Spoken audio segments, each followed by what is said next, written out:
Pẹ̀lú bí ariwo ó ṣe ń lọ lórí ẹ̀rọ ayélujára pé ìjà fẹ́ ṣẹlẹ̀ láàrin ìlú Òṣogbo àti ìlú Ẹdẹ táwọn méjèèjì jọ wà ní ìpínlẹ̀ Ọ̀ṣun lórí bí wọ́n ṣe ní àwọn méjèèjì ń jà sí ààlà ilẹ̀, èèyàn pé àwọn làwọn ní ilẹ̀ kan àtàwọn pé àwọn làwọn ní ìlú kan, tó sì jẹ́ pé bí kábíyèsí tìmì ìlú Ẹdẹ ọba Munirudeen Lawal bó ṣe ṣẹ̀ṣẹ̀ fi ọba Yusuf Jellil Ọláìyá jẹ ní ìlú kan tí wọ́n ń pè ní ìlú Hallelujah tó wà lábẹ́ ìlú Òṣogbo,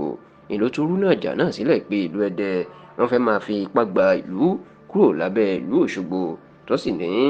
gómìnà Adémọ́lá Adélékè tó jẹ́ ọmọ bíbí ìlú Ẹdẹ ó ń ṣàtìlẹ́yìn fún tìmì Ẹdẹ àti ìlú Ẹdẹ láti máa gba ìlú onílùú sí abẹ́ ìlú Ẹdẹ. Nígbà tí ọ̀rọ̀ yìí tó ti wá ń di wàhálà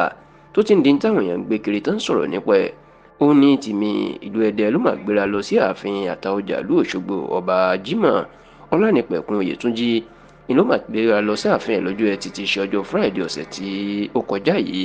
tó sì jẹ́ pé àwọn méjèèjì wọ́n jọ sọ̀rọ̀ lórí bí ìjà kò ṣe ní ṣẹlẹ̀ láàrin ìlú Ẹdẹ àti ìlú Òṣogbo. Lẹ́yìn tí wọ́n ṣe ìpàdé tán, àwọn méjèèjì wọ́n fẹnu kò láti gbé ìgbìmọ̀ ẹlẹ́ni 14 dìde, ìyún èèyàn 7 láti ìlú Ẹdẹ, èèyàn 7 láti ìlú Òṣogbo, láti jọ rí sí bí àwọn ọ̀rọ̀ àlàálẹ̀ tó ń ṣẹlẹ̀ láàrin wọn tó lè fa ìjà bí wọn yóò ṣe yanjú ẹ̀ ní tùbínùbí. Kódà kábíyèsí ọba Jimoh Ọlánìpẹ̀kun Oyètúnjí èèyàn Àtaọjà ìlú Òṣogbo ó pa aṣíwájú ìlú Òṣogbo ní àṣẹ ìyún olóyè Badmus wípé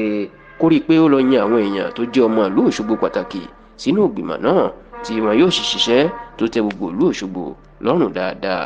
Nígbà tó ń sọ̀rọ̀ lẹ́yìn ìpàdé àlàáfíà tó ṣe, tìmì ìlú Ẹdẹ ní bàbá gẹṣẹ nínú òun kò lè kọsẹ̀ nítorí pé inú ń dùn fún àbájáde ìpàdé náà. Kódà ó jẹ́ kó di mọ̀ pé ọmọ ìyá láti dáadáa ní ìlú Ẹdẹ àti ìlú Òṣogbo. Ó ní bó ṣe wá ń gbé ìròyìn kiri pé àwọn fẹ́ jagun abẹ́lé láàrin ara wọn, ó ní ọ̀rọ̀ náà ó bà òun nínú jẹ́. Ó ní káwọn èèyàn jọ̀wọ́ kí wọ́n dẹ́kun láti máa tan ìròyìn ẹlẹ́jẹ̀ kiri nítorí pé kò sí ìjà rárá láàrin ìlú Ẹdẹ àti ìlú Òṣogbo. Bẹ́ẹ̀ ló ní ọ̀rọ̀ tó fẹ́ fa ìkùnsínú ìyan àwọn ọ̀rọ̀ ọlẹ̀. Ó ní àwọn tí ń yanjú ẹ̀. Kódà ó ní ọba ìlú Hallelujah ìyan ọba Jellil Ọláìyá Yusuf tóun ṣẹ̀ṣẹ̀ fi jẹ kì í ṣe pé láti gba ìlú kúrò lábẹ́ ìlú Òṣogbo, tó sì ní báyìí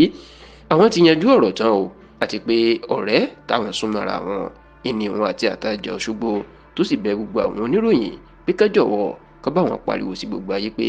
kò sí ìjà, kò sí wàhálà, kò sógun, kò sọ́tẹ̀ láàrin ìlú Ẹdẹ àti ìlú Òṣogbo.